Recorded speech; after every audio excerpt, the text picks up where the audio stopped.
Hi, everyone. Thanks for joining us today. We've got a brand new story to share with you. So let's begin. My name is Paul.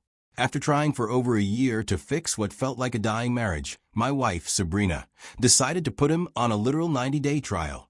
And after the trial, she would decide if we'd keep being husband and wife. That moment, for me, was the final sign that there was truly nothing left to salvage out of this marriage. I made my first move after that, and she did not take it lightly. Not one bit. But I'll walk you through everything that happened. I have been married to Sabrina for 6 years. For a long time, I believed that she was the one I'd grow old with. The truth is, our marriage didn't start out broken. In fact, the beginning was the complete opposite. We were happy. Sabrina was warm, thoughtful, and paid attention to the little things. I remember those early years clearly because we moved like a team. We made joint decisions about everything. She didn't make me feel like I was doing life alone. And honestly, for a guy like me, that meant everything. You see, I didn't grow up in a house where people stuck around. My parents split when I was young, and I watched my childhood home turn into a war zone of silence, shouting, and emotional disconnect. So even before I ever thought about marriage, I made myself a promise. I will not bring a child into that kind of chaos. I will not become a man who walks away from his family. That promise shaped the kind of husband I tried to be. I wasn't just in it for love. I was in it for commitment, for structure, for stability, stuff I didn't have growing up. That meant when I married Sabrina, I gave it my all, and I worked hard. I paid more than half of everything we needed. I just felt like this is what a man does when he loves his wife. I wanted to be dependable. I wanted her to feel safe with me, supported. I believed deep down that if I poured into the relationship, if I kept showing up, then no matter what life threw at us, we'd survive it together. That belief kept me going for a long time, probably longer than I should have kept going, if I'm being honest. But after our 5th anniversary, things began to change. It started with the way she began talking, the things she listened to. I noticed she was constantly tuned into these empowerment podcasts that talked about relationships like they were business transactions, where one side, usually the woman, should always be getting more, doing less, and questioning everything the man does. Now, don't get me wrong, I'm all for growth, and I have no problem with people trying to improve their lives or stand up for themselves. But what Sabrina was absorbing wasn't healthy. Every conversation she had with me started sounding like it was filtered through a lens of, "What are you doing for me lately?" It became like I was supposed to constantly prove my value just to keep my place. She started following these influencers who spoke with this constant tone of, "You deserve more, don't settle. You owe him nothing. Your happiness comes first." It sounds nice until you realize that happiness is defined by how much someone else can give you, without ever checking yourself. And naturally, the first area where the complaints started pouring in was the house chores. She told me I wasn't doing enough. Now, I could have gotten defensive, and trust me, part of me wanted to, especially on those nights I came home completely drained after long shifts, but instead, I took a step back. I thought, maybe she's right. Maybe I could do more. So I did. I didn't want her to feel overwhelmed, and if pitching in more would make her feel loved and supported, I was willing to do that. Whatever she pointed out, I tried to take care of it. But no matter how much I did, it was like I was invisible. My effort didn't matter. Every little disagreement we had would end with her withdrawing for days. Long stretches of silence where she barely acknowledged me in the house. And when we did have company, she found ways to take jabs at me in front of her friends. It got to a point where even compliments were wasted. Physical affection became rare, too. And when it happened, it wasn't because we were connecting. It was only when she felt like it or when she was in the mood. It stopped feeling like love and started feeling like a reward I had to earn. And slowly, I found myself walking on eggshells, just trying to avoid anything that might set her off or trigger one of those long, cold silences again. She started having nights out. At first, it was once in a while when she claimed to have drinks with coworkers, a girls' dinner. But it became frequent. She'd leave and come back late without saying much. When I asked, she'd brush it off. And even though it made me feel uneasy, I didn't press. I still believed we could fix this, that this was just a phase. I didn't want to accuse her of anything or turn our home into a battlefield. I tried to fix things one evening when I said, "Let's renew our vows." I told her if we went back to why we fell in love in the first place, we could find our way forward. I even suggested therapy. Told her we didn't need to be broken to benefit from it, that it could help us communicate better, clear out whatever was blocking us. I said we could just talk openly, without judgment or point scoring. She laughed, then looked me dead in the eye and said, "That sounds like a lot of work." And that stung more than I expected. A few days later, I had just finished my dinner alone when she came to meet me with a folder. Sat down and opened it like we were about to review quarterly reports. She said, "Instead of all that talking and therapy you're so into, we're going to do a 90-day trial. During that time, you'll need to prove yourself. At the end of it, I'll decide if we stay married." I was stunned. I didn't even know what to say at first.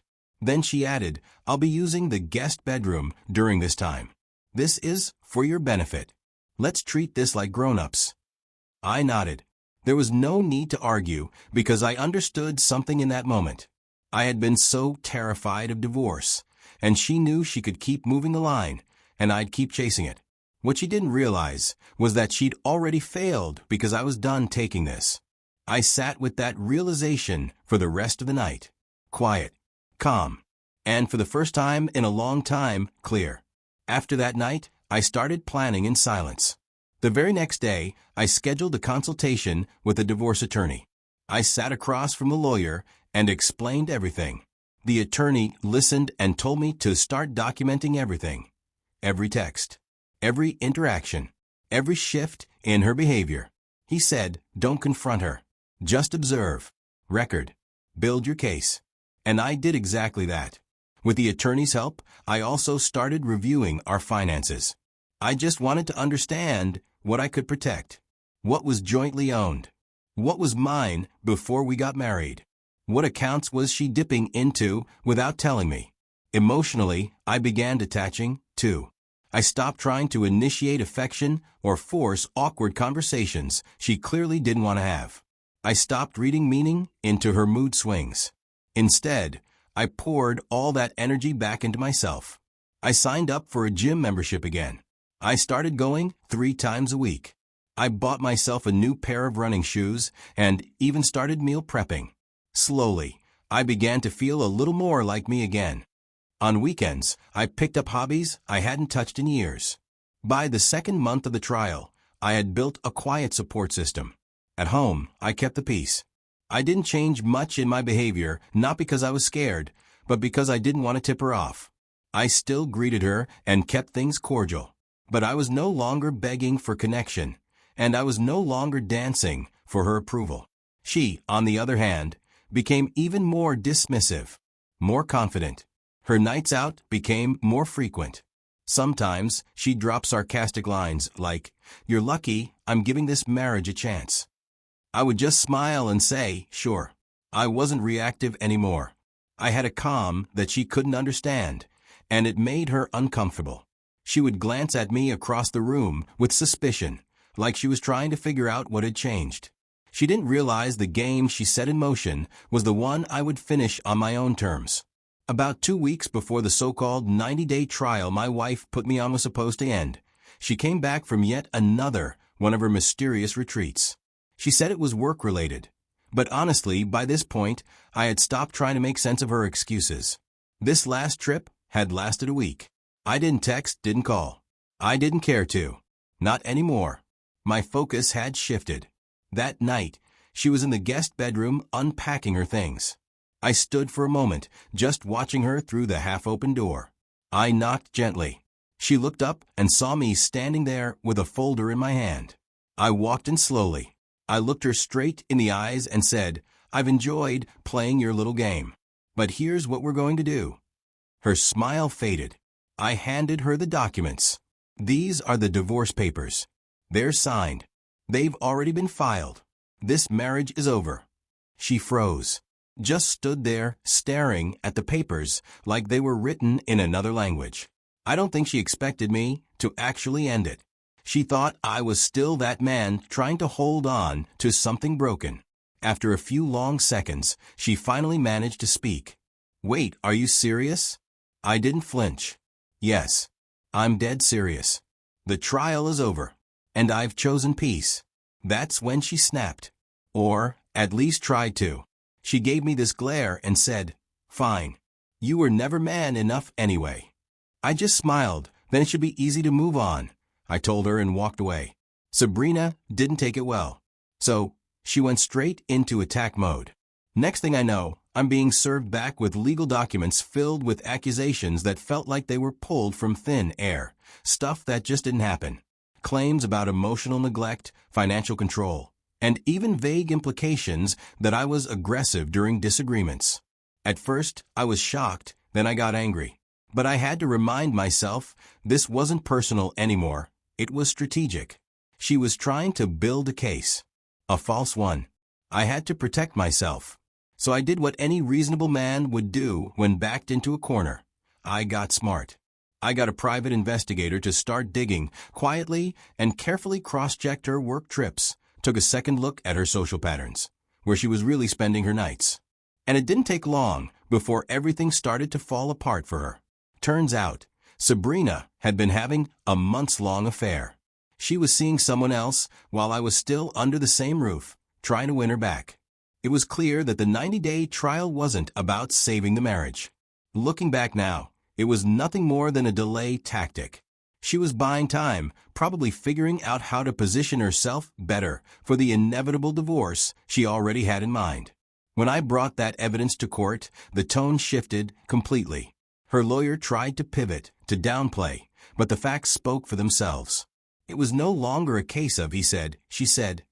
It was a case of betrayal, and that changed everything. Eventually, the court ruled on the division of assets months later. Despite all her bold claims and smug little hints during our trial period about how she'd walk away with more, how I'd regret not trying harder, it became clear to her. She didn't get as much as she expected. The court saw through the smoke and mirrors, and that smug confidence she had evaporated the moment the final verdict came down. I sat there quietly as it all unfolded. I walked away knowing I had done everything I could, and when it was time to stand up for myself, I did. Looking back now, I realize I should have left a long time ago. It's easy to see that in hindsight. But when you're in the middle of something, especially something like a marriage, you keep trying. You keep hoping things will turn around. But this hope costs you time, peace, and a piece of yourself you don't even notice are missing until you're completely drained. For me, it was fear. Fear of becoming another failed statistic. Fear of disappointing my parents, even though they divorced. Fear of admitting that I married someone who, over time, stopped choosing me. I was scared to walk away, not because I didn't know what I had to do, but because I didn't want to accept that I had done all I could, and it still wasn't enough. That fear kept me frozen, and Sabrina knew it. She knew I was afraid of divorce, afraid of the stigma, afraid of breaking up a home. And she used that fear to push every boundary, like testing how far she could go before I'd finally push back. But eventually, even the most patient man reaches his limit. When I handed her those divorce papers, I chose myself. I'd rather be alone and rebuilding than stay married to someone who made me feel like I wasn't even worth the fight. I had to stop waiting for her to change, stop waiting for her to appreciate me, to care, to act like my partner again. I won't lie and say I have everything figured out now. I don't. I don't know what's coming next for me. I don't have a perfect plan or a new love interest waiting around the corner. What I do have, though, is peace and freedom. And I'll be real with you, it feels good. Whatever lies ahead, I welcome it. Even the uncertainty. Because whatever's out there has to be better than living every day with someone who looked at me like I was a burden instead of a blessing. And for anyone out there holding on, hoping someone will come back to who they used to be, sometimes the strongest thing you can do is let go. So now I want to hear from you. What do you think about everything that happened? Do you think I made the right decision? Or maybe there's something you would have done differently. I'd really appreciate your thoughts, your experiences, even if they're hard to say. Drop them in the comments. Let's have a real conversation. If you're watching this and you're in a situation that feels heavy, Maybe it's time you ask yourself the same thing. Is what you're holding on to giving you life? Or is it slowly draining you day by day? Be honest with yourself. Because I wasn't not for a long time. And when I finally was, it changed everything. Thank you again for being here, for watching, for listening. If this story meant something to you, if it helped you see something clearer or feel a little less alone, please like the video and share it. Someone else out there might need to hear it, too. I appreciate you all, and I'll catch you in the next one. Take care of yourselves.